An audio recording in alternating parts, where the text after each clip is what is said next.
Yokao gets absolutely slammed into the arena floor, knocked completely cold in an instant as the announcer declares Xu Jingming the official winner of the match. Immediately after this brutal display, the crowd goes absolutely wild over the effortless one-shot victory, cheering in awe of the monster that is the Thunder Emperor. Meanwhile, up in the VIP stands, Xu Ping admits he expected Zhou Cao's flight tactics to buy more time, but even he is forced to marvel at the terrifying precision of Xu Jingming's energy control. However, our boy isn't the only powerhouse on the field today, as Jingyu's captain, Wang Qi, soon steps up for his own match while encasing his fist in massive, spiky stone armor. With one brutal punch, Wang Qi quickly launches his opponent across the arena and easily secures his own victory. As the stadium erupts in cheers for the Jingyu captain, Wang Qi looks on with a confident smirk, clearly trying to make a bold statement to his rivals. Observing this, Shen Dongling points out that this was a direct public challenge, but Xu Jingming remains completely unfazed, casually declaring that Wang Qi is simply no match for him anyway. But just then, coach Yang Zhentian pulls him aside to reveal that several top-tier martial arts halls and massive guilds have sent exclusive recruitment invitations asking if he wants to meet with them privately. Instead of showing any interest in the politics, Xu Jingming immediately tells his coach to reject every single one of them, which doesn't surprise the coach in the slightest. At the time, Yaofeng is totally baffled, wondering why their captain wouldn't at least hear out what these massive organizations are offering. But Xu Jingming simply replies that he has no use for them right now. This is because secretly he knows that with his insanely broken Deep Blue system and the elite backing of his university, he doesn't need to sell his soul to any outside faction to get ridiculously strong. Later that night, after the excitement of the arena has died down, Xu Jingming and Song QQ are strolling down a quiet street together. Suddenly, they find their path blocked by a mysterious blonde woman who introduces herself as Irene, a representative from the ultra-wealthy William family of the United States. Skipping the pleasantries, Irene immediately makes a massive proposal. If our boy is willing to abandon his great Sia citizenship and defect to her family, they will give him absolutely everything his heart desires. However, Xu Jingming remains highly skeptical of the pitch, openly questioning if her family actually has the power to back up such a ridiculous boast. In response, Irene smugly drops their terrifying credentials, bragging that the William family boasts 3 Tier 9 martial saints, controls 10 ancient ruins, and holds a third of the global council seats. Hearing about 3 Tier 9 martial saints actually makes Song QQ break a sweat, realizing they are dealing with a faction of unfathomable global power. Sensing her advantage, Irene pushes her luck even further, promising him access to SS rank, SSS rank, and even mythical resources that exist way beyond SSS rank. She then adds that he will understand how vast the world is once his level rises, and casually mentions they can also supply him with as many beautiful young girls as his heart desires. But upon hearing the mention of other women, Song QQ immediately turns to shoot Irene an absolutely deadly soul-crushing glare. Noticing this intense gaze, Irene playfully apologizes to the territorial girlfriend for being so blunt. However, Xu Jingming doesn't hesitate for a second to set things straight, firmly shutting down the offer by declaring he has zero interest in betraying his homeland and telling her to save her breath and never bother him again. Realizing she has absolutely nothing left to offer, Irene ultimately walks away empty-handed, leaving the happy couple to continue their night in peace. Once she is alone on the street, she lets out a frustrated sigh, thoroughly annoyed that her master-class recruitment pitch completely flopped. Because of this failure, she immediately calls her handler to report the situation, explaining she couldn't even use her mental manipulation skills on Xu Jingming.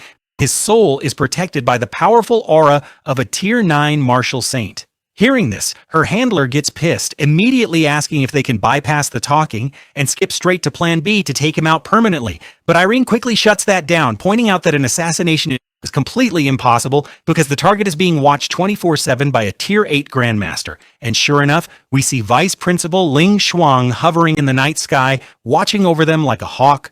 With Ling Shuang keeping a vigilant watch from above, any attempt on Xu Jingming's life would be nothing short of an instant suicide mission. So, realizing they have zero chance of getting to him for now, the handler reluctantly orders Irene to pull back and call off the mission. The next day, the action shifts back to the stadium as the announcer welcomes everyone to the 4th round of the team matches, which this time features Magic City Ability University against Suhaing Ability University. Shortly after, both teams walk onto the grand stage under the roaring cheers of the massive crowd. Because of Shu Hong's high reputation, spectators are buzzing with excitement, noting that since Shu Hong placed fourth last year, they might actually have what it takes to force the legendary Thunder Emperor to show his true power today. To kick things off, Feng Lei gets the crowd hyped as he counts down and officially starts the highly anticipated battle. But instead of playing it safe against such a top 4 school, Xu Jingming ignores his team and immediately charges straight into the enemy ranks alone. As a result, the crowd is stunned, questioning if he is being way too arrogant by pulling the exact same reckless one-man stunt 2 days in a row.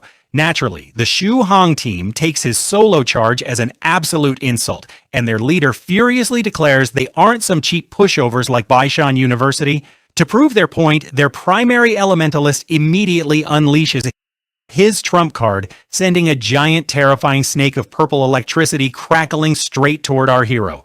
However, Xu Jingming is completely unimpressed to face another lightning user, casually noting that the guy's purple spark is a joke compared to his own golden energy, unleashing his power. The two elemental attacks clash violently in the center of the arena, sending massive shockwaves through the air, but the power gap is just too absurd, and Xu Jingming's golden lightning instantly overpowers the purple beast, swallowing it whole. Seeing this play out, the spectators completely lose their minds, realizing Shu Hong's strongest spell couldn't even penetrate Xu Jingming's passive defensive barrier. The Shu Hong captain panics as he realizes they have to go all in, deciding they must take down Xu Jingming immediately before the rest of the Magic City team can join the fight. He quickly commands his support player to cover them with defensive barriers as they prepare for one last desperate rush. Putting everything on the line, the entire Shu Hong squad charges forward together with their weapons raised, but it is completely futile as Xu Jingming casually calls down a cascade of golden lightning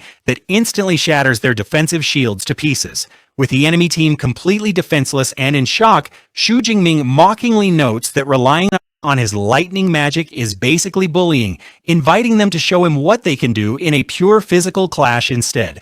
Refusing to back down in the face of his mockery, the Shu Hong captain screams for a synchronized full-team assault. All 5 members of the Shu Hong squad instantly swarm Xu Jingming from every direction, hoping to overwhelm him with sheer numbers. Yet our hero doesn't even blink. Instead, he casually spins his spear in a perfect defensive circle, flawlessly parrying every single weapon at the exact same time. Seeing this, the spectators are flabbergasted, joking that the Shu Hong team is literally treating Xu Jingming like a legendary raid boss and failing miserably to even scratch him.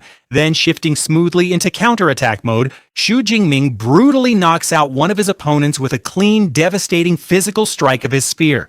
Yao Feng and Gu Wan finally arrive on the scene to back up their captain and wrap things up. Upon seeing the rest of the Magic City squad arrive, the Shu Hong captain breaks into a cold sweat, realizing their only window of opportunity has completely vanished. Watching the pathetic display from the stands, Wang Qi scoffs in disgust, calling the Shu Hong team absolute trash for failing to even force Xu Jingming to reveal a single S-class skill. That's the end of the video. If you'd like to watch the next part, please subscribe to our channel.